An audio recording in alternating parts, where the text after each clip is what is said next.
Constant, le frère Constant, on a tendance à se demander souvent qui est le Saint-Esprit. Amen. Quelle est l'œuvre du Saint-Esprit dans notre vie? Comment faut-il faire pour l'avoir? Alors la question est très simple. Ce matin, si tu me suis rapidement, durant 5 minutes, tu sauras qui est le Saint-Esprit, quelle est l'œuvre du Saint-Esprit dans la vie du croyant et comment faire pour l'avoir. D'abord, ce qu'il faut savoir, c'est qu'il y a 3 dimensions du Saint-Esprit. Il y a la première dimension qui est appelée la vie Zoé, qui est donnée à tous ceux qui croient en lui. Il y a la deuxième dimension qui est appelée le dunamis, qui est la puissance de Dieu qui est donnée à tous ceux qui sont utiles pour les frères et sœurs. C'est-à-dire même à ceux du dehors. Ça, c'est le dunamis. Et il y a le dernier niveau qui est Eneja, qui est ce qui est donné aux hommes de Dieu, aux pasteurs, ceux qui veulent plus monter en puissance, etc. Aujourd'hui, je ne vais pas m'attarder aux 2 éléments, c'est-à-dire à la puissance du Saint-Esprit, à Eneja. Aujourd'hui, je vais m'attarder tout simplement à la vie Zoé. Le premier niveau qui est donné aux croyants, c'est la vie Zoé.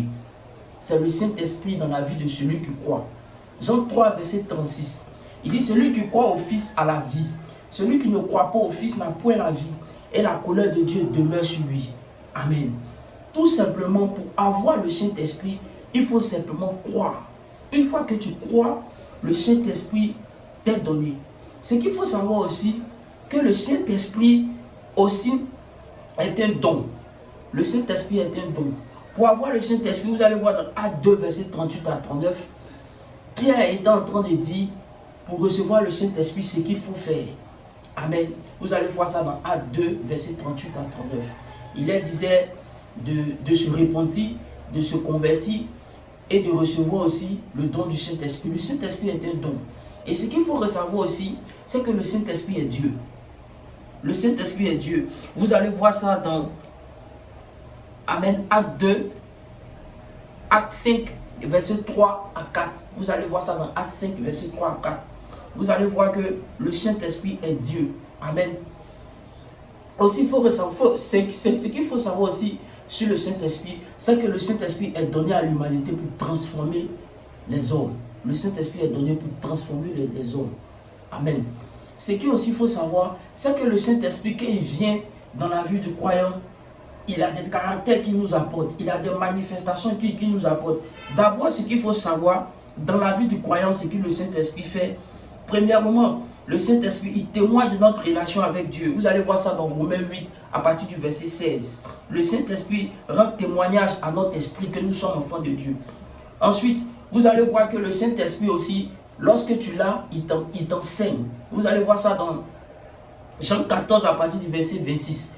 Vous allez voir aussi qu'il te guide, il te conduit. Il dit tous ceux qui sont conduits par l'Esprit sont appelés fils de Dieu. Le Saint-Esprit va te permettre de faire ça, d'aller dans des endroits, de pouvoir faire ça. Le Saint-Esprit te conduit. Vous allez voir ça dans le livre de Romains 8 à partir du verset 14. Vous allez voir aussi que le Saint-Esprit vous aide. Il nous aide aussi à avoir une relation avec lui, à ne pas être des chrétiens charnels, à ne pas marcher selon la chair. C'est lui qui nous met en nous le vouloir et le faire. C'est le Saint-Esprit qui va nous aider à marcher durant notre vie chrétienne. Vous allez voir aussi qu'il nous aide dans la prière. La Bible déclare que lorsque nous savons quoi demander, le Saint-Esprit lui-même intercède pour nous par des soupirs inexprimables. Vous allez voir ça dans Romains 8, verset 26. Vous allez voir aussi que le Saint-Esprit nous donne la vie. C'est le Saint-Esprit qui a ressuscité Jésus-Christ d'entre les morts. C'est le Saint-Esprit qui a donné la vie à notre Seigneur.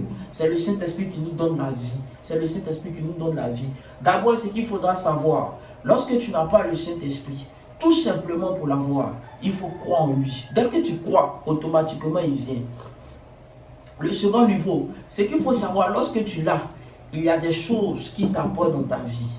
Amen. Et ces choses-là, c'est ça qui a été énuméré.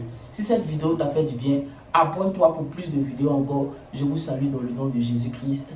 Amen, amen, amen, amen.